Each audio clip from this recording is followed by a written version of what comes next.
From Radio Lounge Studio B, welcome to our very first virtual webinar. It is 1 o'clock in Houston, time to put your salad forks down as we get our program underway. Adaptive Marketing is the name of the program. It's called How to Re-strategize in a Pandemic. And it's a brave departure from what we normally do at the Junior League. I hope you enjoy. I hope you find that it's beneficial, encouraging, and helpful. If you're not a member of AAF Houston, now's the time to do it. Let's go and find out more, aafhouston.net. Let's get started with some opening remarks from our Houston chairman, John Manlove. John Manlove. I'm the current president of American Advertising Federation Houston, as well as I own the agency John Manlove Marketing and Communications here in Houston. And this is one of our first webinars that we are putting together for our organization, and I want to thank everyone for joining us. Kelly Robinson up next with Alan Brivic, president of BrivicMedia, talking about messaging during COVID-19. Let's listen. Hi, AAF Houston, and welcome to our first virtual luncheon. Thanks for joining us. I'm Kelly Robinson, media director at BrivicMedia, as well as a board member of AAF Houston. Today, we're going to talk about media, messaging, and what the future looks like. We're in for a really great treat here. We have Alan Brivic, president and CEO of BrivicMedia, and he's going to chat with us about all things media. How are you doing, Alan? Doing great. And I want to thank you for inviting me to your house today. But anyway, actually, from a personal side, we're surviving. But on a business side, I have to say I'm really surprised at how well we're able to function. You know, when we first evacuated, and I'll use the term evacuated in mid-March, we figured there was no way we could run smoothly. There was so much interaction in the office. There were so many pieces of paper that had to be touched by so many people.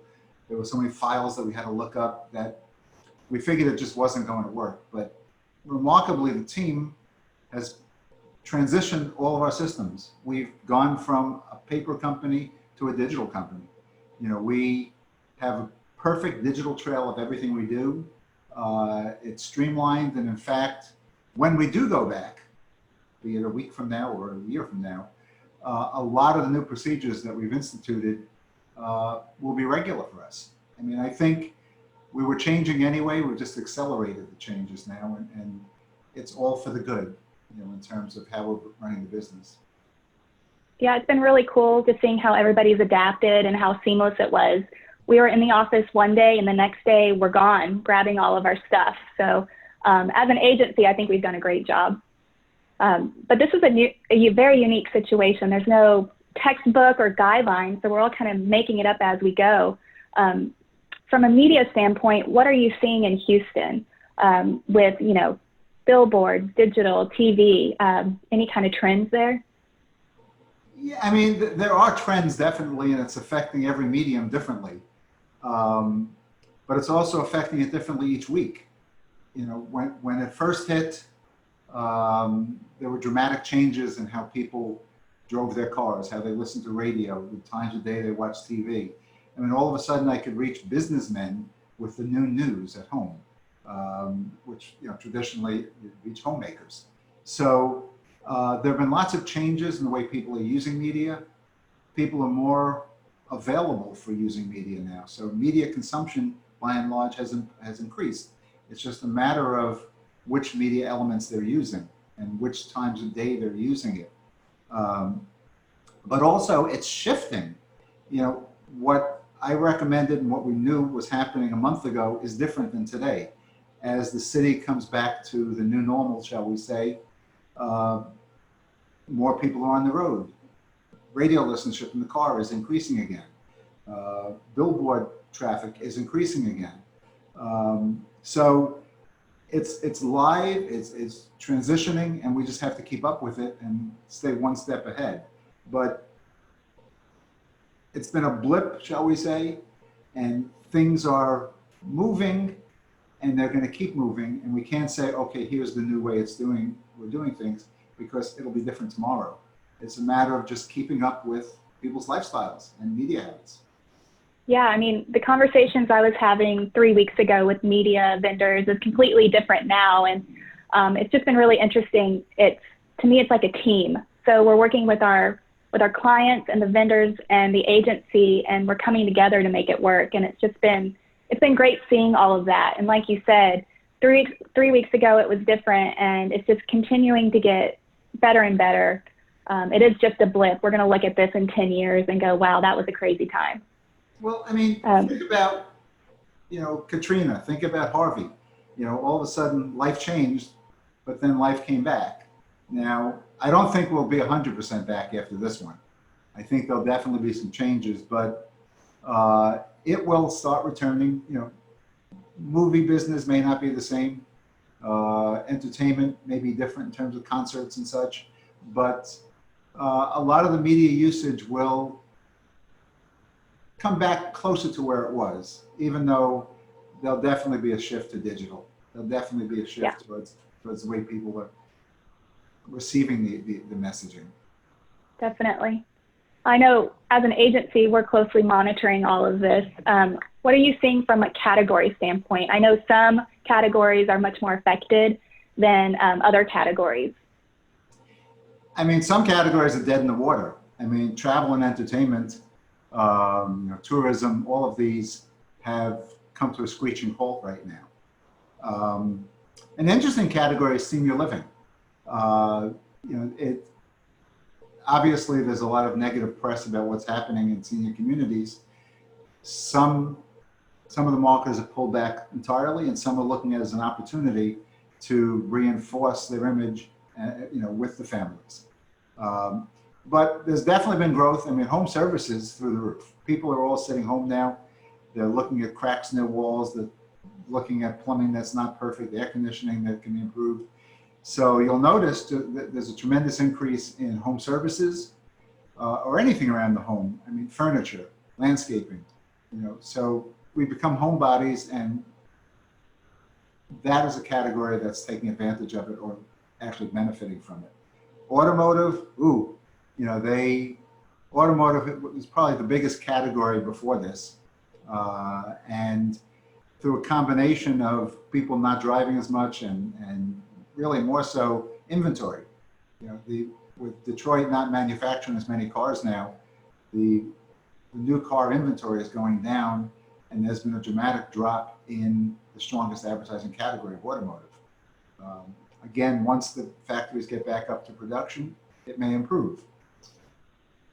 Yeah, it's interesting because you talk about automotive, but they were probably one of the first advertisers to change out their creative to a more COVID message. Were you surprised at how quickly advertisers were able to do that? Yeah, I'm amazed. I mean, I've spoke to a couple of creative types, and I said, how are you shooting commercials now? I mean, how do you normally need lighting people and sound people and makeup people and camera people and clients there and account executives reading the scripts and things. And they're not actually doing it on their phone anymore, but they got out there quickly. And in terms of messaging, advertising should always have an objective. The message should have a reason. And initially, many people have jumped on the bandwagon. Now, the first responders, the frontliners, we owe our lives to these people. I mean, they're out there every day, and we need to let them know how important they are. But it's not enough just to say we care. How does it fit with your brand? If you're auto insurance, talk about what's going on now and say, you know what? Here's a message that relates to you in terms of we're bringing the cost of your insurance down. There are lots of categories that can either take advantage of the situation and make offers of value to the consumer, or at least tie back into it and be a little more subtle. In the commercials you're shooting now, start distancing the people. Start showing more respect for this virus that's out there. But you don't have to hammer it over people's heads. Yeah, with a lot of our clients, we're having discussions with them on what does that message look like. For images or video commercials, do we keep our actors 6 feet apart to show social distancing? Does everybody wear a mask? I mean, Do you see this sort of, these sorts of images continuing? You know, the answer is they should, you know, up to a point.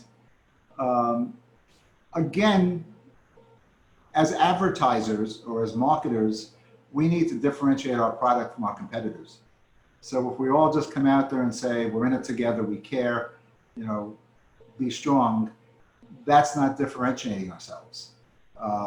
So we need to show respect for the people. We need to show respect for the strength of this virus, but we also need to position ourselves in that in some way. And how do we fit in? I mean, whether it's, you know, I guess, you know, each advertiser has to look at how it works for them. Yeah. Yeah, it's just really interesting, all of these conversations that we're having. So $1,000,000 question, will the media industry get back to normal? And if so, what is that gonna look like? Whatever it becomes will be the new normal. I hate to use the term new normal, but you know, it will become something. And the changes, we already know what some of them. There's always been a strong connection between the media and the media buyers. And they interacted, you know, in the past they would interact with cocktails after work. They'd come by the office for lunch and give us a training program, a lunch and learn as we call it. For national clients, there was a lot of travel involved. You'd hop on a plane and go to New York or LA or Chicago. That's all going to change. I mean, I don't want to use Zoom as a noun, as a verb, but you know, Zooming is going to take the place of a lot of personal message meetings. You know, a lot of these luncheons that we have will be via Zoom with the sales reps saying, what do you want to order in from a local restaurant? In some respects, it'll be more efficient. In some respects, there'll be more meetings held because it takes up less time and it's easier to schedule a half-hour Zoom meeting, you know, versus killing 2 hours when the reps come in and such. But you know, there'll definitely be changes, and the changes will be in the interaction, but that will be the normal. And yeah. Yes. I think that there is no normal in media. It's changing every day. Whatever was new yesterday, there's a new product coming out tomorrow. So the new normal, I think, is just going to continue to be a ever-changing landscape, especially in digital and in video. And so it's always just really hard to keep up. Right. I mean, it was changing already, you know, trying to keep up. And I joke about a new acronym every day. I'd have to come in someone's office and say, what does KPI mean? You know, and you know, just when you learn the keywords one week, the next week we're moving off into something new. So this is more of an evolution. It's just accelerating the evolution. You know, we were moving in many directions already, especially in the digital arena. This is just going to accelerate it. Yeah, I agree. Well, Alan, thank you for joining us on this first ever AAF Houston webinar. And hopefully we can have you back, and maybe one day we will go back to the office. Cool. Well, yeah, great. And I'm looking forward to our next live meeting at AAF. But in the meantime, definitely keep in touch. Bye-bye. Thank you. Thanks, guys. Bye. Hope you're enjoying our webinar today. Glad you're here. If you're not a member of American Advertising Federation Houston, it's a great day to become a part of this incredible organization. AAF-Houston.net is the place to go. Next up, John Manlove talks media, politics, and the economy with Jeff Brown, VP of Political at Tegna. Let's listen.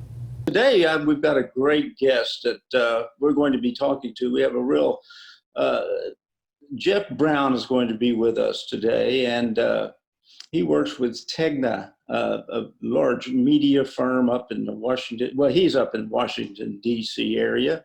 So I want to open it up with Jeff.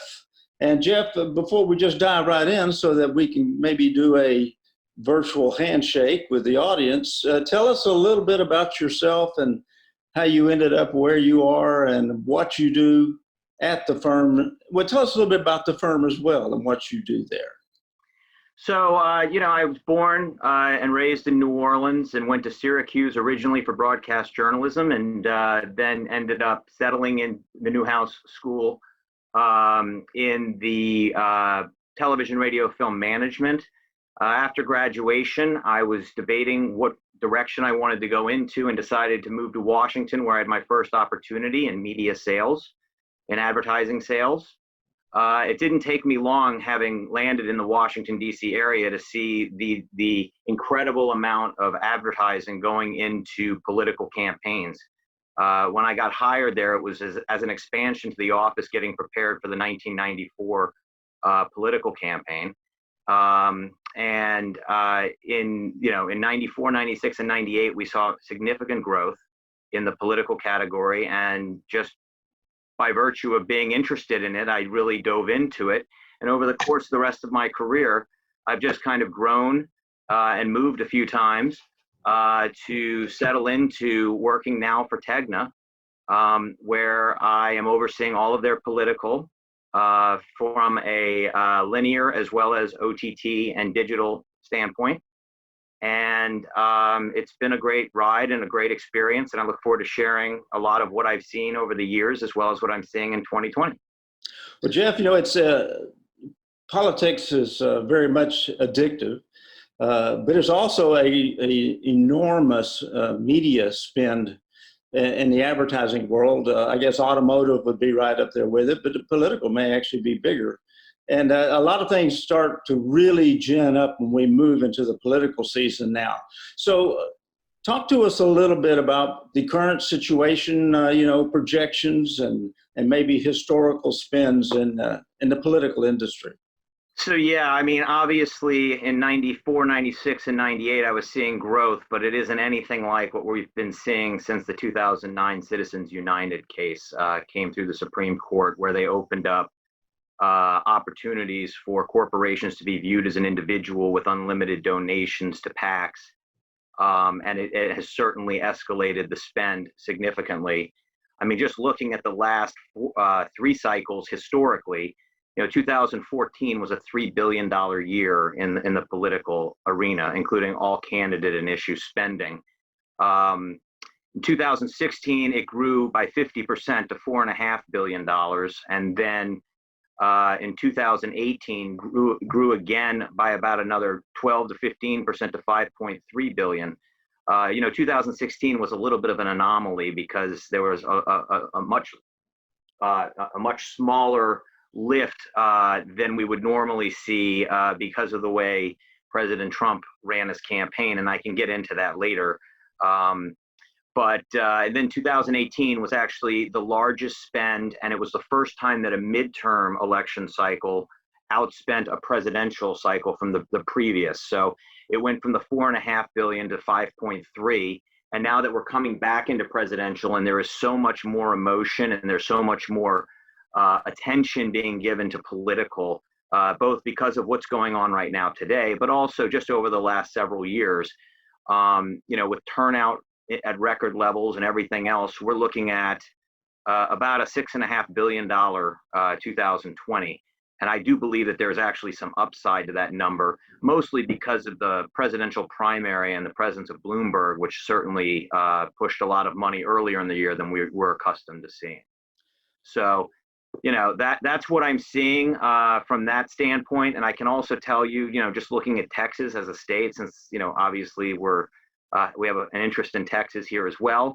The 2018 total spend in Texas, including that Beto O'Rourke-Ted Cruz race, was about $120 million.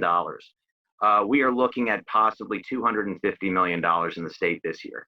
So, Texas is definitely is growing in size and stature in terms of politics. Yeah, those are enormous numbers. But what is also interesting about that is because it's also an enormous increase. Any industry would love to have those type of year-over-year growth. Now, when we talk, those are big numbers, obviously, but they have to be segmented in some ways. Where would you say the lion's share of the budget goes, and what would be those media channels that are consuming the big dollars in these type of spends? Yeah, so broadcast is still the top taker of the dollars. It has been trending downward, and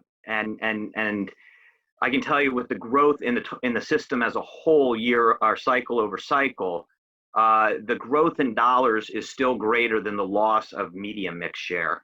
So broadcast, for example, which was at 70% in 2014, in 2018 was actually 58%.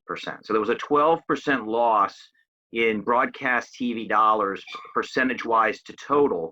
But the interesting thing about it, to that point, in 2018, the broadcast revenue alone equaled the total spend in 2014.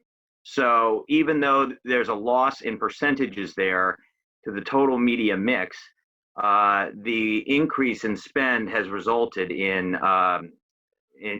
much larger dollars.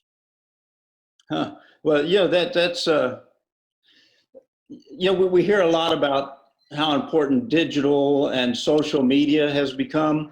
How is that shaping up, and what trends or emerging trends are you seeing growth in? Yeah, so again, 2014, as I mentioned, broadcast was at 70% of the total, with cable at 20 and digital at 10.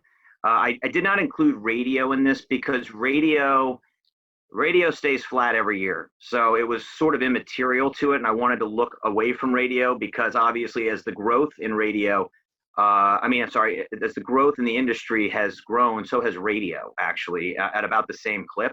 So then looking at 2016, it went from 70 to 65% in broadcast.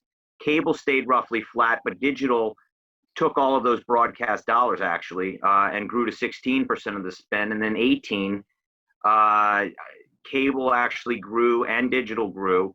Broadcast eroded to the 58%. The cable in 18 was really driven in the primary season. Their growth was really early in the year when everyone's flocking to Fox News and flocking to MSNBC, depending on which side you're on, and CNN's kind of in the middle. So we have seen some fluctuations in there. I think there is a plateau coming for digital though, because obviously if you're taking all the targeting capabilities out, then digital can grow exponentially. But a lot of the advantages to the digital is the targeting. And of course, most people have a list that they want to reach. And once you reach those people at the frequency that you want to reach them at, where are you going to go from there with the digital? So it's really been, and by the way, there's still a lot of growth in digital before it plateaus. So I'm not suggesting that the plateau is coming soon. The cord cutting has affected cable some, for sure. And then of course, OTT is also a growing medium, which you could fit into digital, you could fit into cable, or you could fit into linear in terms of the way it's consumed. And they're all kind of taking their pieces at this point.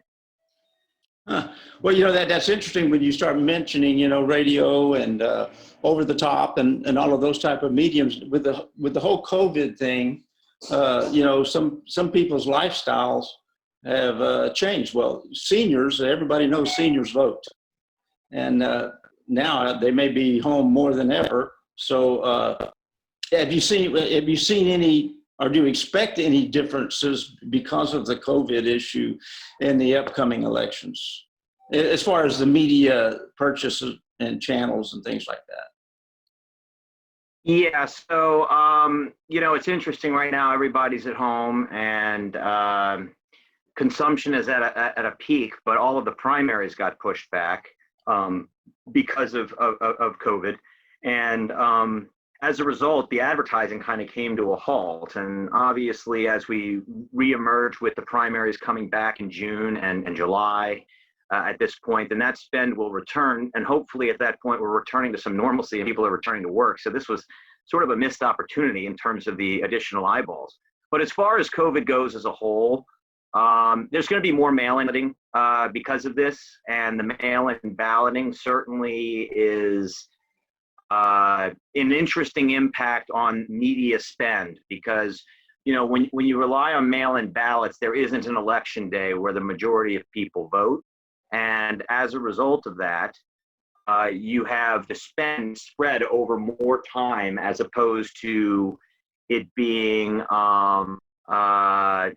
sort of a crescendo up to the election day. So it actually will probably have less of an impact on non-political advertisers that are also advertising during that time, because the mail-in ballots kind of give a wider range of when they need to make sure that they have reached their copy and frequency to the voter, because they're not sure exactly when they're going to vote. Additionally, with COVID, the grassroots and canvassing is not really going on right now. So, and who knows exactly when people are going to want to open their doors to people they don't know. Huh. And also, their major rallies are not happening, and the fundraising that goes with that, there's less expenses there. So really, where I look at this, I mean, COVID, as far as elections go, is actually possibly pumping more money into media, which is why I said at the beginning that I felt there was more upside to the forecast that I had called earlier at the end of last year for the 2020 cycle. And then the other piece that is actually a negative impact potentially are ballot measures, because second quarter is when everybody is signing their ballots. Are signing the ballot initiatives that they want to see on the ballot. And right now, the signature collection is either not happening at all or happening in a very inefficient manner. And I think that part of what's going to end up happening here is that fewer ballot measures will qualify, which could negatively impact political spend, but positively impact non-political campaigns, because there'll be less activity. Places like California, where California doesn't have a Senate race this year. They don't have a governor's race this year. And if they have fewer ballot measures that qualify, then this could be the lowest political revenues, or political spend, I should say, excuse me, in years. Huh. Well, you're obviously. And that's what I'm really seeing overall in terms of the COVID impact. Well, that's, it's interesting because the political dollars are not going to go anywhere. Candidates are going to spend, a candidate knows that if he leaves money in the bank, he's losing an opportunity. So those dollars are going to be spent if they've been collected. As we wrap this up, anything you'd like to share with us down here in Texas to put a bookend on this interview today? Just that, Texas is a very interesting state right now. The transition over the last several cycles has been showing that it is becoming more and more, it's trending towards purple. But you have to stop and wonder, though, sometimes when you look at a state like Texas that has historically been red, in fact, Texas is near and dear to my heart, because going back to 1994, when I was working on my first political in my career, the first campaign that I worked on with my Texas stations was the Ann Richards campaign in 1994. That was her re-election bid when George W. Bush actually beat her in that election, which ended up being a Republican wave election year. And actually 1990, to give you an idea, since you're asking about Texas, is the last time that any Democrat has won a statewide election. So, it has been a good 30 years since a Democrat has won statewide.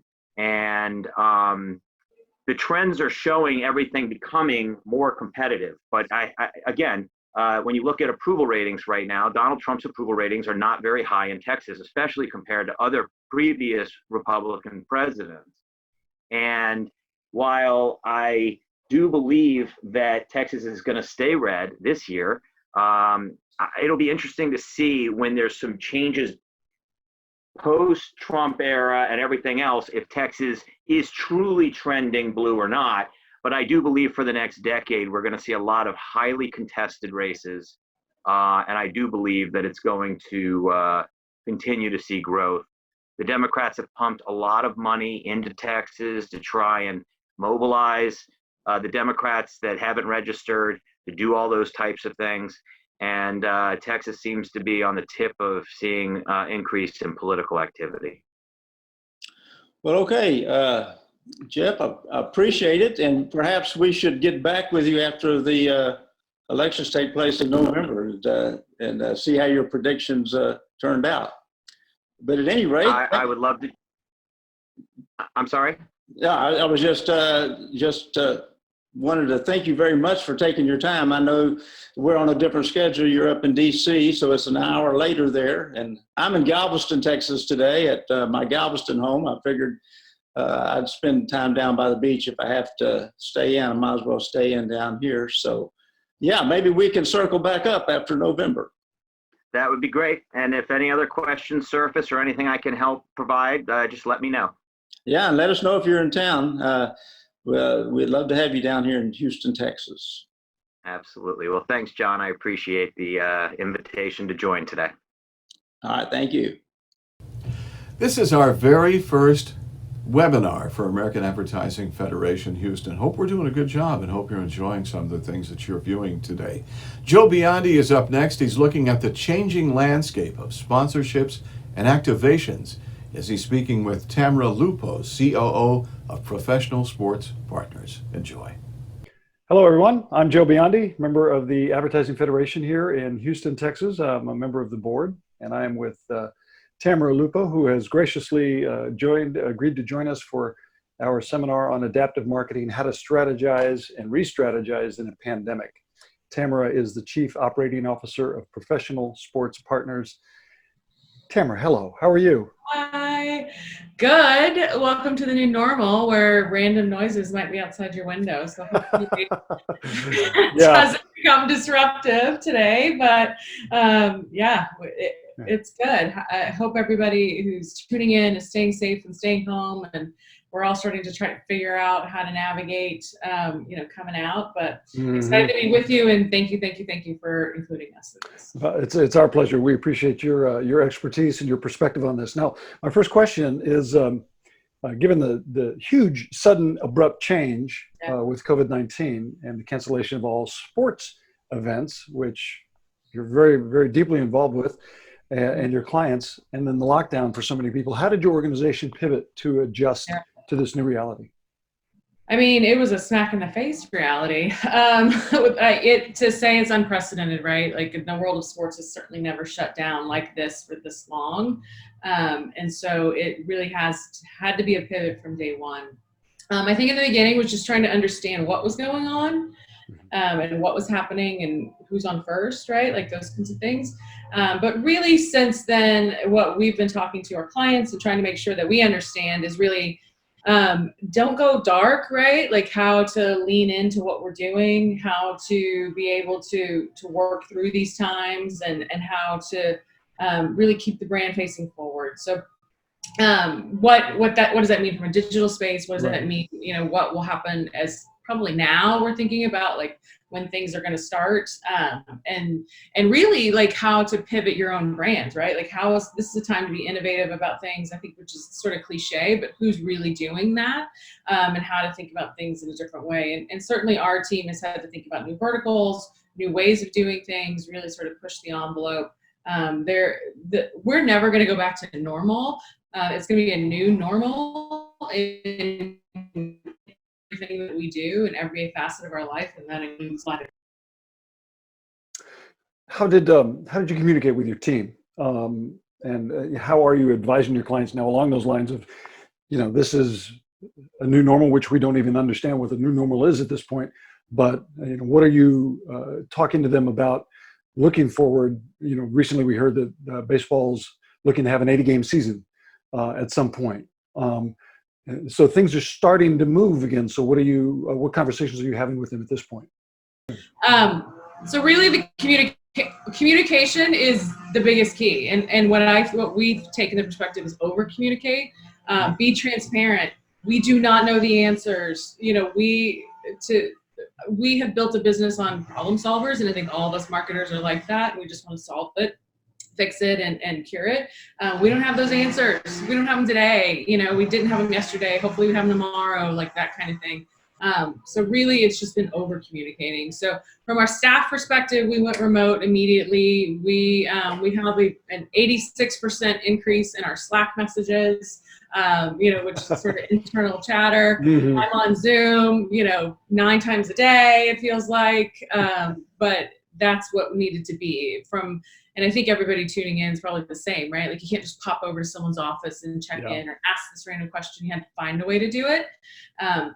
So internally, like we've figured that out really quickly. And I'm really proud of our team for doing that. And then with our clients, same thing, like talking as much as possible, not just emails, like let's get them on the phone, let's get them on a video. And it's actually been nice because I think with our clients, you see homes, you see, the random leaf blower, you see the dog walk by, you see the kids, like those kinds of things, and it made it more personal, right? So I think actually our client relationships are even stronger from that sense because we literally now come into their homes. That's awesome. Yeah, we get to see things on the wall, well, everything like that. So thinking about the sports fans and thinking about, if we go back to having games like they're doing in South Korea, there's nobody in the stands. How is this going to, in your mind, change the fans' experience and clients as well?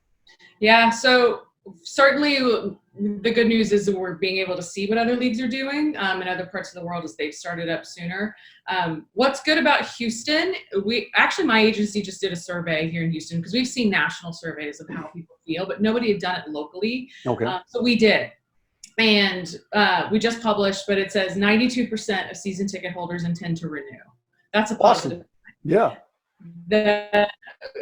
When we looked into folks who had attended events or had a plan to attend an event, like an event got canceled, like they had a ticket for, 67% of them said they plan to buy another one. But what more telling, only 7% said no. So that means there's a delta there of undecided, right? And so how is that going to change? What does a venue need to assure them to go from a maybe to a yes? There's an opportunity there to help navigate that. So I think here locally, Houston sports will thrive. Of course, all of our teams have to balance their league and safety and government and all of those things, like of course, and they're doing fantastic jobs trying to navigate it. But we wanted to understand how fans feel. And so we do feel like there is that the passion for sports has not changed. So we put it that way. And I think ratings will tell you that from the NFL draft, from the Michael Jordan documentary.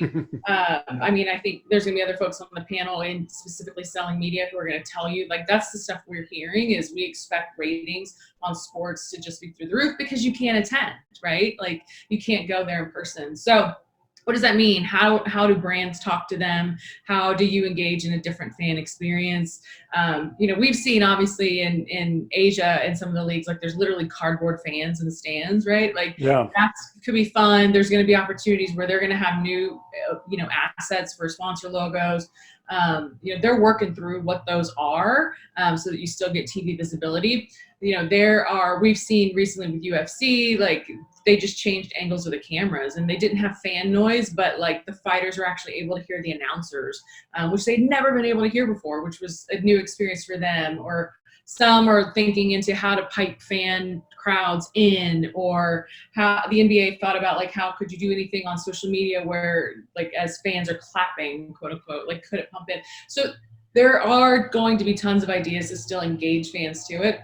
We firmly believe that the passion is still there and that the numbers will prove it once we're able to get going. And I do believe sports are going to get going this summer. There will not be fans there, but we will, and we're starting to see it, right? And as long as it's safe and it's safe for the players to do, like we're going to continue to see it. And I think we're going to continue to see fans excited about it. And so what does that mean for brands and how do we attack it? Exactly. As a sports fan, in years gone by, I would find myself watching baseball thinking, why am I watching baseball? I could be doing something different or better. And now I'm like, I can't watch baseball. So it's just, Yeah, it's been give me the old games. It's fine. I know. Yeah, it's been crazy, crazy. In what ways do you see the connection between the sports fans and your clients' brands evolving along the lines of what you were just talking about? I've seen, like you said, in some other countries, they have the cardboard fans in the stands and things like that. But I've also heard that, you know, they may use that area where there would be seating and just paper that with a billboard or something like that. What are you hearing from your We've context? seen that. We're hearing it, like using tarps right in the outfield, where you put some additional signage or replace inventory. Because right, like think about baseball. Like there's the inventory that's TV visible is probably already sold. So how do you take care of those that won't be able to do the other things they were going to do? So I think our teams are working through that and figuring those things out. And again, they've got to balance with their lead partners as well as their team partners. So we'll get there and we'll navigate them. I think teams are starting to understand they've got to just do so much more from a digital space as well. But as long as we're letting data lead the way, but I also think our teams are smart enough to understand that everybody's got to be a good partner here and navigate this. It won't be the exact same, but how do we still achieve goals? And I think goals are changing, right, for brands too, and through this. So how do we still achieve those in potentially a different way, and letting KPIs and data lead that, as opposed to maybe just the traditional way we sort of always did it. I think anything traditional in sponsorship is out the window. For a while, and maybe for the good, because I think we're going to find a lot of cool new things and innovative ways to achieve it.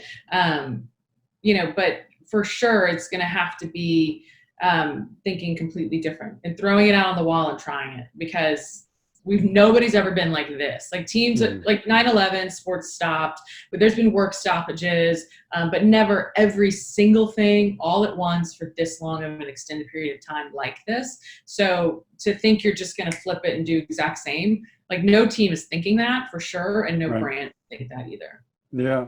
So thinking of the in-stadium experience then for fans when we go to a game. There's everything in the concourse that's going on. And I know that's a significant portion of revenue for the teams, for the venues, and then also for the businesses that have paid to be involved in there. That can't just shut down as well. So how are they shifting that? Other than getting the sports going? Yeah, from a team perspective, I think everybody's gonna be a little different. Like their individual revenue models for sure, like tickets and through the gate, right? Like how much is coming through the gate, concessions and whatever their particular concession agreement. They're having to factor that in now to their budgets. And I think those are some of the things you're hearing even in their like sort of adjusted conversations with players and players unions, because they won't have that. That number is literally zero. But they will have their broadcast partnerships and rights, whether it's TV, radio, so on and so forth, which will be meaningful for brands. If there's plenty of our clients, right, that did activations out on the concourse or fan fests or events around, right, like or on off days or whatever. We can't do it like that. So either that's going to achieve it, or candidly, we've got to work through value lost, and we've got to work through does that mean a credit into future seasons? Does that mean a refund? We're going to figure those out as the schedules land, because certainly everything we're probably talking about now is up in the air. Right. We have worked with all of our clients on, this is what your partnership might look like right now. This is what we expect can't be replaced. This is what could, and therefore starting to understand the values around that, so that either we're replacing that value or we're talking about credits or refunds or prorated or whatever. That's the reality. Certainly I think teams would love to be able to have 100% of revenue, but everybody I talk to knows that that's not reality. They know that can't happen. And so they're navigating it right from like the gate and fans and concessions to, sort of sponsorship side. We're going to land in a good spot. I believe every one of our teams here locally wants to be a good partner, and sees the long game, right? Like if you take care of your partners now, you're going to have them for a long time. So I think we'll get to good spots in them. and specifically, which I think the things are going to start to land by the end of the month. Like we're going to know on some things that we'll be able to navigate with a lot of our brands on what is that value lost and where do we go from there. Yeah. What do you miss most right now with regards to sports in general? I mean, Houston's a resilient city. Yep. We've been through a lot. Yep. We'll get through this somehow, some way. It'll be different. So what do you miss most? What do you counsel your clients? What do you counsel the people that you're involved with about how to navigate through this? Because that's what we're all doing right now. Is we're putting the sails up and see which way the wind's blowing. In essence, So what is your counsel to the people that are watching this and to the clients that are going, what do I do? Yeah. And that's every day we're being asked that, right? I have seen, I think, not only like just growth of personal relationships with our clients, but from what we talked about of just being at home. But I think because it was so unknown, like our clients have really leaned into us, which is been great, and again continue to build trust. And I think it comes, like I talked about, like transparent, open communication, and really just here's what we know, here's what we don't know, but we're going to do this, and we're locking arms. So I think that there's a lot of trust built up with a lot of our partners. So what are we saying to them is similar. I just shared, right? Like we think that there's a passion for sports and live entertainment that's not going to change.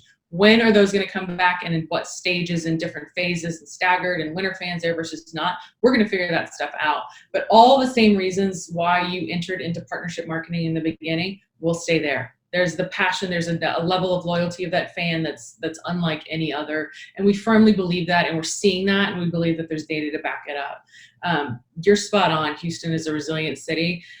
The economics are terrible. Economics are terrible across the country, but I do believe that this market will get back. How quickly, right? Like those are the things we're going to work through. But there's a reason that this market is doing so well. I think when we think about even just compared to some of our neighbors health-wise, right? Like there was this sense of living in Houston truly where people were like, okay, this is what we need to do. We're going to, stay at home. We're going to take care of this. Like we're going to flatten this curve. Like we haven't inundated our hospitals. That same sentiment, like we've all seen, right? Through Harvey, through Ike, through you name it, time and time again. And so if I take any lessons from those is that we're going to come out of this really strong too. And I do still believe that sports is a great healer because it's something that people really rally around. What's interesting is this time, most times, like you could go to the ballpark and rally sooner, but I believe that we will get back to that in short form in some way, shape, or form. Let me put it that way. Because yes, we're going to start and we're not going to have fans in the stands. So what does that mean for brands is how you're part of that. Everybody's trying to really navigate. You can't just have your same tagline you used to. Like you've got to be about the community and really like what you're doing to get back to people. So how do we weave those all together into messages? People are craving it, and they will certainly attach themselves to it. And I do believe in sticking to the good. And I think when times are bad, if you're doing good, like that's going to pay off. You may not get that immediate return tomorrow that you so need or feel like you need, but it will. If you play the long game and you're doing the right things by each other and by the work, I believe that good will come back to you. And I think that our city believes that. I believe our industry believes that, really down to everybody who's going to tune in today and the way they're navigating their own budgets. But I believe if we stick to that, good will come back. And I think that Houston's going to rise because of it. Stick to the good. I love that. Yes, stick to the good. Tamara Lupo, Chief Operating Officer for Professional Sports Partners. Thank you for joining us for Adaptive Marketing, how to re-strategize during the pandemic for AdFit Houston. We appreciate your time. Thank you very much. Appreciate you. Thank you so much for having us, and looking forward to working with everybody who's tuning in because we will work together again soon. We are going to wrap up today's free webinar with Sunny Villarreal and discover the social and cultural impacts of a pandemic. But before we get to that segment, I want to do a quick reminder about the AdSpeaks Houston podcast. It's available on your favorite podcast platform. AdSpeaks Houston is also a radio program on the iHeartMedia app, Sundays from 10 to 11 on KPRC 950 AM, and of course on the iHeartMedia app, so you can listen anywhere. Up next, Sunny Villarreal speaks with Jeff Reichman, principal at January Advisors. Hey everyone, thanks for tuning in. This is a bit of a unique situation, without a doubt. By this time, we're all experts in Zoom conference calls and telecommuting and work from home, but we still wanted to bring you our AAF Houston luncheon content in some form or fashion. So here we are virtually trying to do that. I'm Sunny Villarreal. I'm 76 brand manager for Motiva Enterprises. I am an AAF Houston board member, and I also chair the Multicultural and Diversity Committee. I have a bunch of free time, apparently. So I'm actually here with Jeff Reichman from January Advisors. We're going to talk about the cultural and social impacts of COVID-19. Hey, Jeff. Hey. And so I want to make sure everyone knows who Jeff is. I'm a massive fan of Jeff's. He knows that. There's no secret. Full disclosure, we've worked together on the Census 2020 campaign, which I'm sure a lot of people have seen. But for those of you who have not seen Jeff on TV or read his published reports, Jeff, would you mind just giving some background on yourself and your company?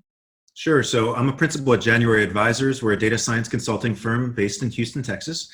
And we work in public sector and nonprofit sector projects, helping make sense of the world by looking at data. So we get to collaborate with lots of great people like Sunny along the way. It's awesome. I think, in a nutshell, you're kind of the jack of all data science trades, in my opinion. So thanks for being here. I know you're super busy working on government projects and whatnot. So thanks for carving out a few minutes.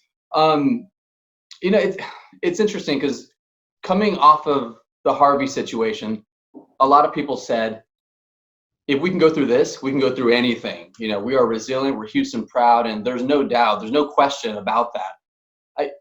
We're so resilient, and again, that's unquestionable, but is this pandemic, would you say, or what are your thoughts around this pandemic, and do you think it's gonna cause somewhat of an attitudinal dent in that spirit of resilience? I think it will, for sure. I think Houston is very special when it comes to its attitudinal approach to survival. And I think that that's something that's going to help us long term, but it's hard not to be a little demoralized about the uncertainty of the future right now. I hope that we pull it together because, we faced uncertain futures before. And while this is a little bit different, I think Houstonians especially recognize that we're all in this together. And that's what's going to pull us into the future. Yeah, I agree. There's silver lining in everything, they say. And in a weird way, Harvey did prepare us, and it did help. It was almost a reaffirmation of sorts that we are Houston proud, we're stronger together. And again, in a weird way, I feel like that almost prepared us for something as monumental as COVID-19. Yeah, I agree. I think that the recent experiences with Harvey and the Tax Day flood and the Memorial Day flood certainly is like, I would never think of them this way, but they were practice runs for COVID-19 in ways that we can't even fathom yet. So we do have a lot of unfortunate experience with disasters, but my hope is that we don't get too fatigued because there's a lot of work to do long term. Yeah, I wouldn't disagree. I think my background kind of sums it up, but when you talk about Houston, you certainly think resilience, oil and gas, of course, but I think diversity, inclusion, all of that. Houston, especially in recent years, has really done a great job, I think, of highlighting our diversity, our sense of inclusion. We have so many different flavors from around the world. We are a diverse city. That means multi-generational households. I'm Hispanic. I know for a fact that many of our households here in Houston are multi-generational. We can talk considerations all day long about how to protect households, but between safety concerns, stable housing, which is a very real priority with the job losses we're seeing, what do you think we need to be looking at to protect those households at risk? Yeah, I think there's a lot that we need to be looking at. Certainly things like food access and making sure that people can eat, housing stability to make sure they have a place to live, closing the digital divide to make sure that kids can get education because they can't go to school, and really thinking through childcare and what it means to have a childcare business in the age of COVID. We don't really know these things yet, but we know that childcare is central to getting people back to work. We know that people have to eat, they have to be able to sleep, and we can't have massive amounts of things like evictions, causing our homelessness problem to just be even bigger than it is. So I think what we've seen in the last few days, yesterday they launched the Rental Assistance Fund from the City of Houston. It was $15 million that goes towards landlords and renters who are eligible. So they apply, and it was issued on a first come, first served basis, and the money ran out in 90 minutes. So Wow. When we think about the scale of the problem, we're starting to address it. But what we should be learning from this is that the need is much greater. It has not been quantified yet, and we really need to wrap our heads around that so that when we're really making programmatic decisions or policy decisions, we know how much it costs. I think it's amazing that we dedicated $15 million in relief funds for rent. That's unquestionably awesome. But we know we're going to need a whole lot more. So let's get real about what those numbers are. Yeah, no, I can't disagree. You know, it's from my understanding, I think state law requires only 3 days notice for non-payment situations, for lack of better words. I was reading a published report that you put out, and I saw 55% of cases where the landlord does file a lawsuit, 55% of those cases are in favor of landlords. 28% of those cases are dismissed. And for any of those cases that do move on to trial by judge, 95% are in favor of landlords. I mean, that kind of speaks to what you just said, but that's kind of mind-blowing.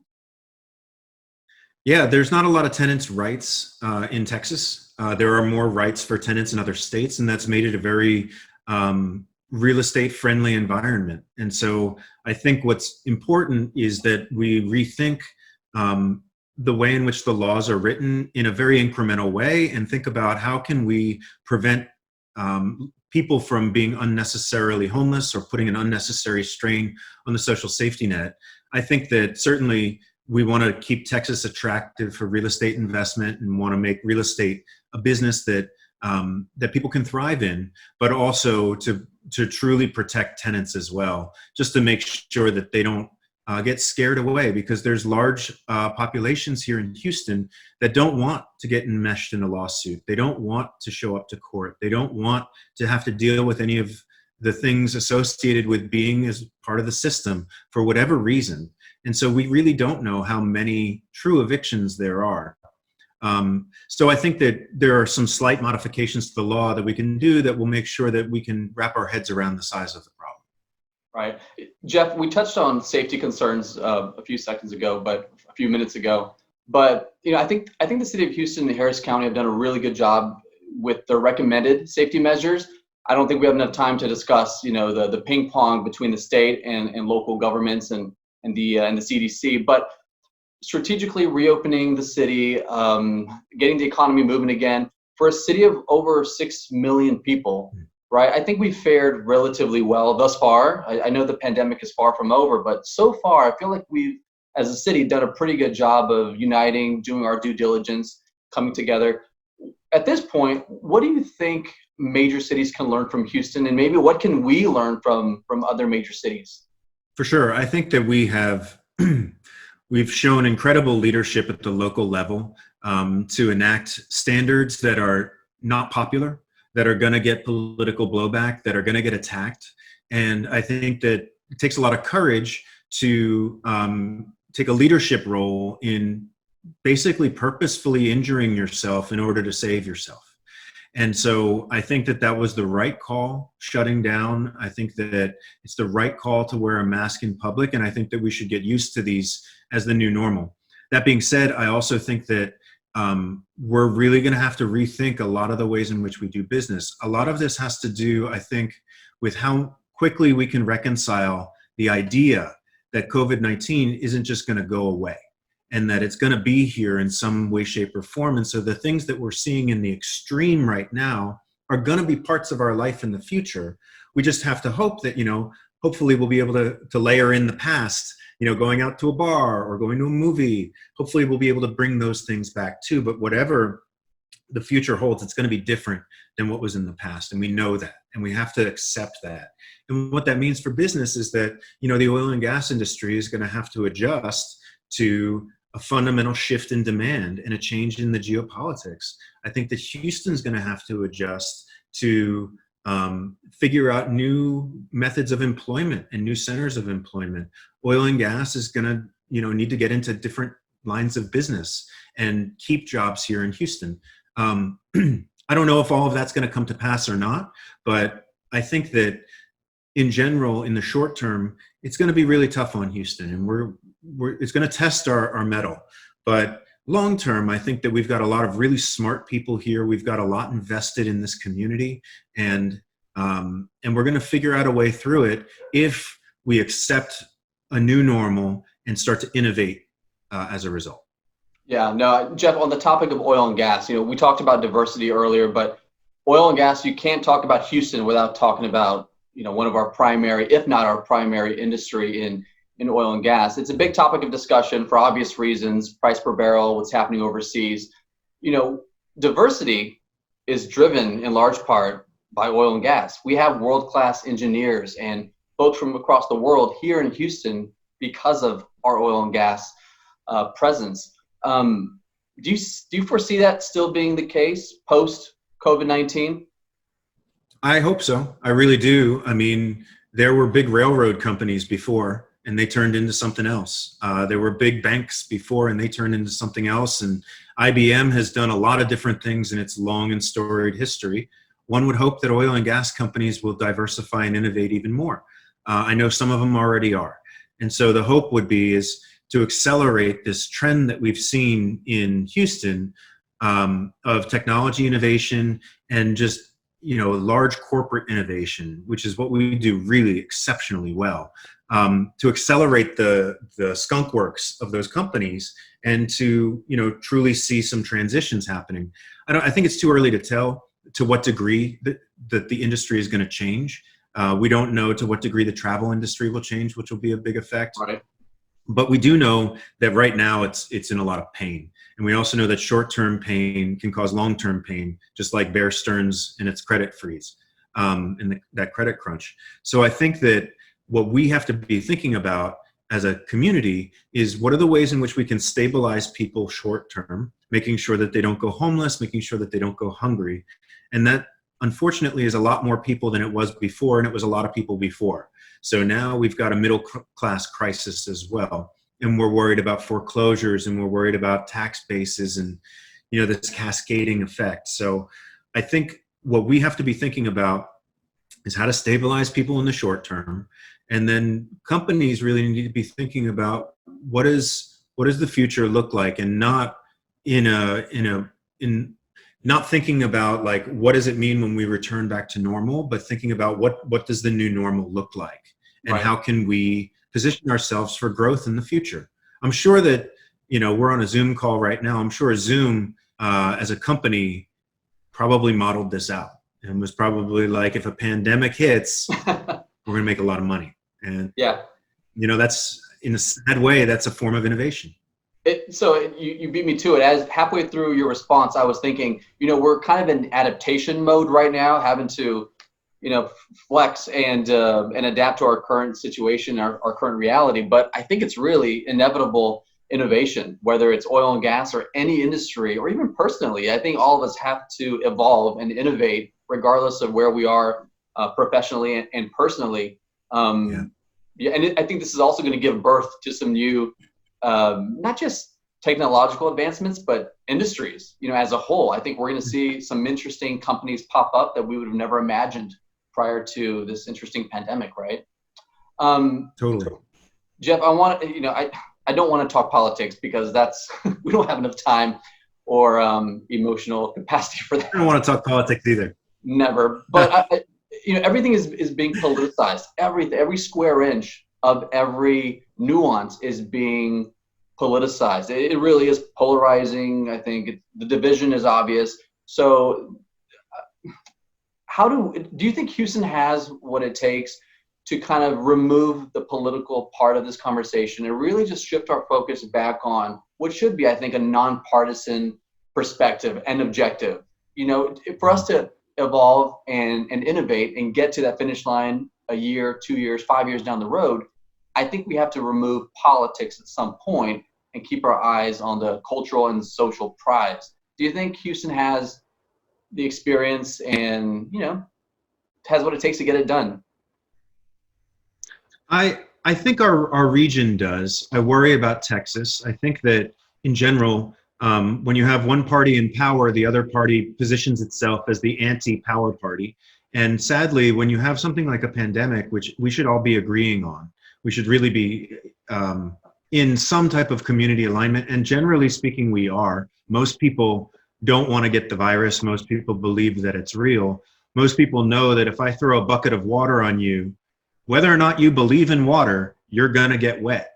So at some point, you know, we have some general consensus. It's just a shame that because we define our politics by contrast and we say, well, you're a Democrat and I'm a Republican and you believe that, so I'm going to believe this. And, you know, that doesn't add up in times of crisis like this, and it doesn't work. So I think that slowly but surely people are going to get tired of that type of contrast and start seeking real contrast, because there are real differences. You can accept a common truth, such as democracy or that COVID-19 is real, and have real policy differences and real governance differences between the parties and different approaches to solve the problem in good faith. I think hopefully the political debate will evolve into that. I think that there's bad faith arguments all around that are really hard to discern what truth is, and I think that that's on purpose. So slowly but surely, I think Americans understand that this is very serious and that we don't have a single consensus on some of the basics, like should you wear a mask?